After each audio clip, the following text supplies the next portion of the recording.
Bonjour à toutes et à tous, bienvenue sur Grand Lille TV, nous sommes le mardi 15 mai, voici sans plus attendre une nouvelle édition du journal de la rédaction aujourd'hui en images. En 8 minutes on fait un tour complet de l'info près de chez vous.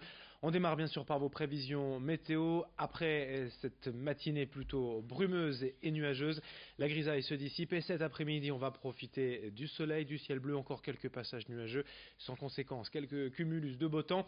24 degrés de prévu pour les températures maximales cet après-midi à Lille et donc du soleil dans l'ensemble.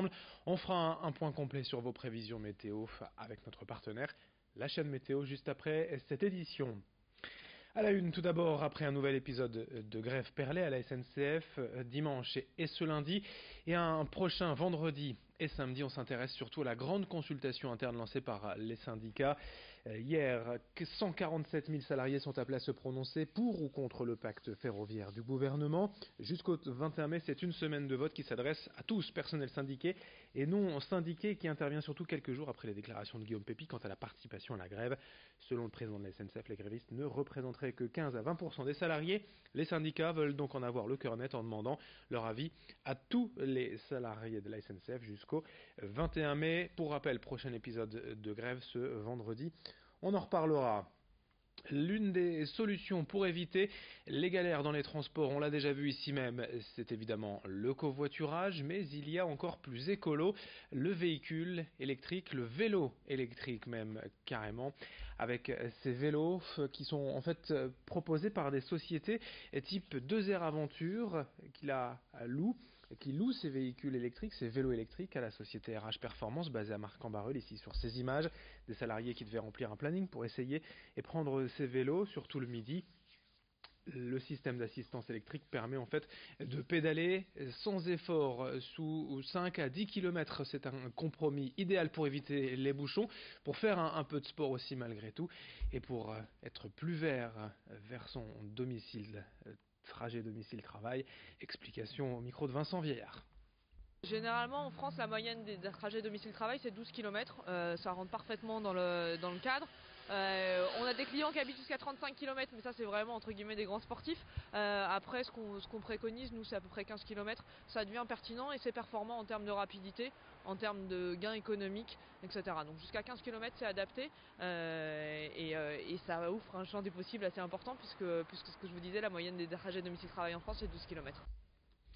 Dans l'actualité, dans cette édition, en bref, la police lance un appel à témoins pour retrouver Dylan, âgé de 14 ans. Il a disparu d'Armentières depuis le 20 avril dernier. Il pourrait s'agir d'un mineur en fugue susceptible de se trouver à Lille ou dans les communes environnantes. Mais la police juge désormais sa disparition inquiétante. Dylan est un Armentiérois de 14 ans. Il a les cheveux châtains courts, les yeux marrons, une taille d'1,64 m. Si vous avez des informations, n'hésitez pas à appeler la police, le commissariat d'Armentières au 03 20 17 23 23. En parlant emploi également dans ce journal avec les Orange Jobs, la journée Hello Jobs, c'est ce jeudi partout en France et notamment à Lille, ça se passera au Palais de la Bourse. 140 emplois dans le Nord pour cette première journée, 140 emplois proposés évidemment dans différents secteurs, surtout pour des diplômés Bac+2, mais pas seulement. Il y a les métiers de la relation client, mais aussi le milieu bancaire, des métiers en train d'évoluer également, l'ingénierie ou tout ce qui est lié à l'intelligence artificielle, des métiers plus techniques également sont recherchés. Pour participer à ce salon, il est préférable de s'inscrire, mais vous pouvez aussi vous y rendre librement avec votre CV, bien évidemment, c'est ce jeudi au Palais de la Bourse à Lille. Explications complémentaires avec Vincent Vieillard.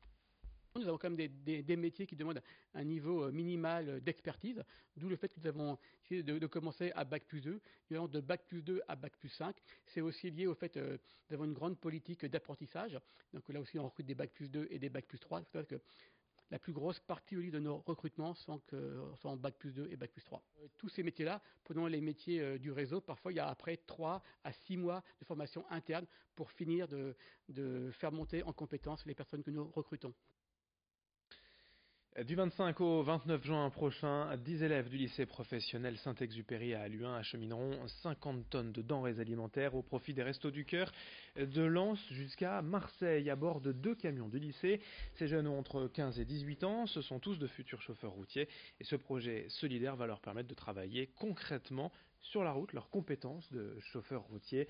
Tout au long du périple, des visites sont prévues, comme celle du viaduc de Millau, le musée Michelin Clermont-Ferrand ou encore le mémorial de l'accident de Beaune en 1982 qui avait causé la mort de 53 personnes, dont 46 enfants partis en vacances en car. À hauteur de 4 000 € le projet est financé par le lycée professionnel. Mais pour compléter ce budget, notamment payer le carburant, une campagne de financement participatif est ouverte sur le site ulule.com au nom des ailes de Syntex. Idil Gunay a rencontré 2 de ces lycéens qui nous parlent de leur programme sur la route. Le PK 313, c'est important parce que c'est de là aussi qu'ils ont changé les réglementations au niveau du transport, tout simplement. Ils ont diminué la vitesse, ils ont fait l'obligation des ceintures de sécurité. Le musée Michelin, c'est tout simplement parce que c'est vraiment le constructeur de pneus le plus important. Et le pont de Millau, c'est pour l'architecture, tout simplement, parce que c'est des monuments français, en fait, hein, tout simplement. Donc c'est vraiment pour l'aspect culturel du monument. Et que tout a rapport avec notre métier. Le pont de Millau a été construit pour faciliter le passage. Maintenant, c'est une ligne droite alors qu'avant, il fallait descendre dans la vallée. Et le P4 313, pareil, c'est comme il a dit, c'est un changement dans la réglementation, donc c'est aussi important pour nous. On termine avec un mot de sport du basket féminin. C'est le match de la dernière chance pour l'Europe, pour l'ESBVA Lille Métropole. Ce soir à domicile à 20 h au Palacium de Villeneuve-d'Ascq. Les guerrières de l'ESBVA jouent face à Basketland. Je vous le rappelle, elles ont été éliminées dès les quarts de finale face à Tarbes cette saison. Les championnes de France en titre veulent tout de même terminer leur saison sur une bonne note et se qualifier pour l'Eurocoupe. Cela passe par une victoire ce soir. C'est le match de classement pour la 5e place. C'est face à Basketland ce soir 20 h au Palacium. N'hésitez pas à aller les encourager. Fin de cette édition, donc dans un instant à suivre vos prévisions météo sur Grande Lille TV. Après les nuages et les brouillards matinaux qui se dissipent, place au soleil cet après-midi, jusqu'à 24 degrés de prévu pour les températures, vous allez le voir. Très belle journée à toutes et à tous, ensemble évidemment sur Grande Lille TV.